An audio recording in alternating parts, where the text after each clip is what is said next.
आंदोलक विद्यार्थ्यांना धमकावणाऱ्या पोलिसांवर कारवाई करा, जयंत पाटील यांची मागणी। आंदोलनादरम्यान विद्यार्थ्यांना ताब्यात घेऊन धमकावल्याचा आरोप करत जयंत पाटील यांनी संबंधित पोलिसांवर कठोर कारवाई करण्याची मागणी केली आहे। अशा अधिकाऱ्यांचा बंदोबस्त करून विद्यार्थ्यांना न्याय द्यावा अशी विनंतीही त्यांनी मुख्यमंत्र्यांकडे केलेली आहे।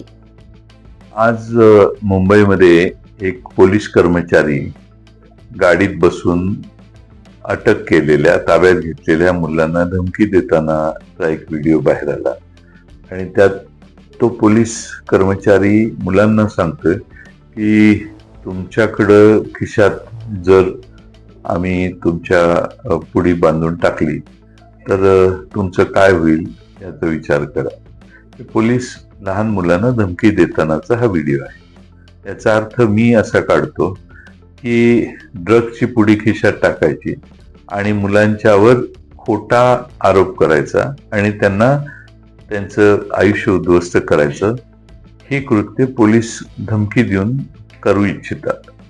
मी माननीय मुख्यमंत्री महोदयांना विनंती करेन की पहिला म्हणजे अशा पोलिसांचा ताबडतोब बंदोबस्त करा आणि मी विधानसभेमध्ये याची मागणी